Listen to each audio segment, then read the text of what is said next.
So, I've got a story for you today that honestly sounds like it's straight out of a sci-fi movie, but it's 100% real. It's about a dog, a diagnosis that looked like the end of the road, and an owner who just refused to give up and instead turned to AI for a miracle. That right there, that's Paul Cunningham, Rosie's owner. And yeah, we're kind of starting near the end of the story here, but for a good reason. This one sentence says it all: the hope, the reality, and the frankly incredible result of a journey that gives us all a peek into what medicine could look like very, very soon. All right, let's get into it. To really understand just how remarkable this whole thing is, we've got to rewind. We have to go back to the beginning, to a really desperate diagnosis. Okay, so picture this. It's 2024.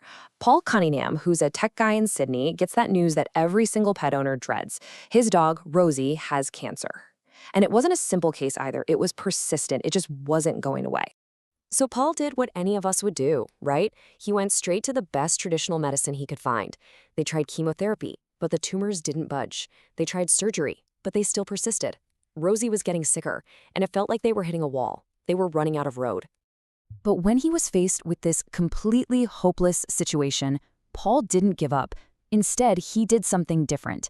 He turned to the world he knows inside and out: technology.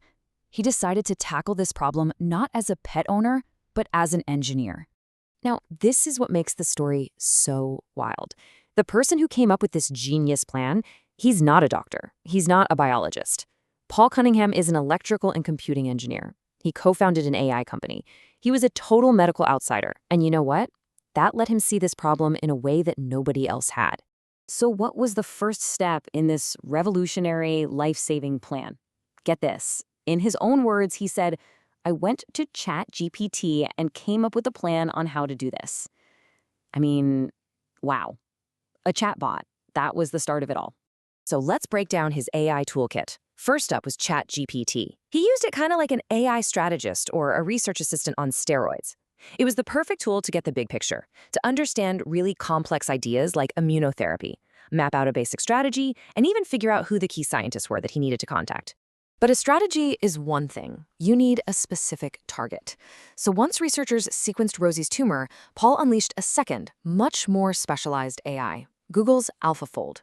If ChatGPT was the strategist, think of AlphaFold as the superpowered scout.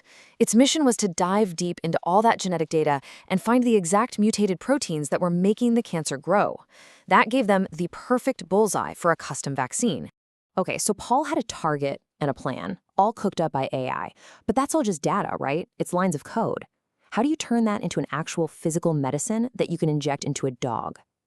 Well, this is where the race against time really kicked off. And this timeline, this just shows you the incredible power of this new approach. I mean, look at this. The entire process from analyzing the genetic data to actually developing a one-of-a-kind vaccine took less than 2 months.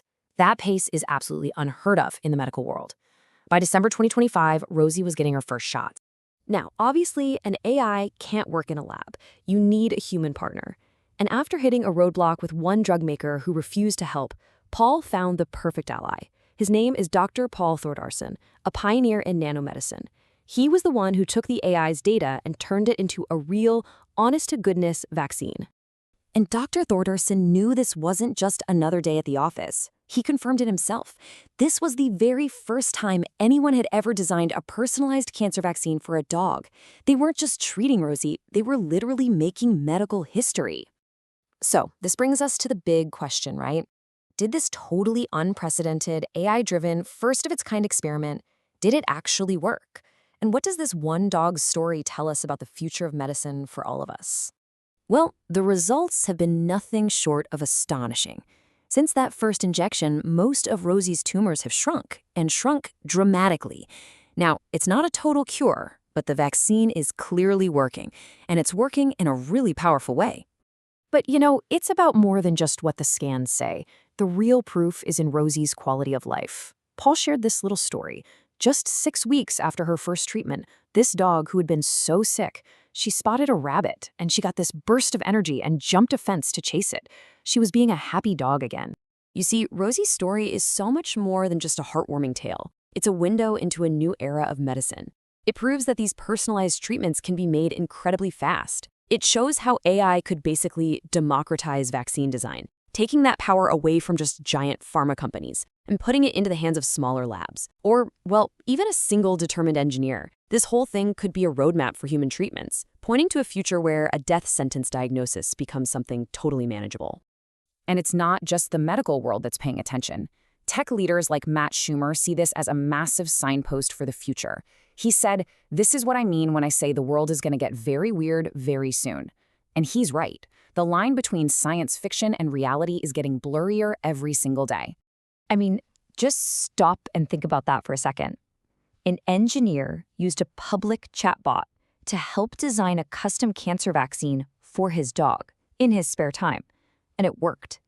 If that is possible today, it just leaves us with one truly mind-bending question.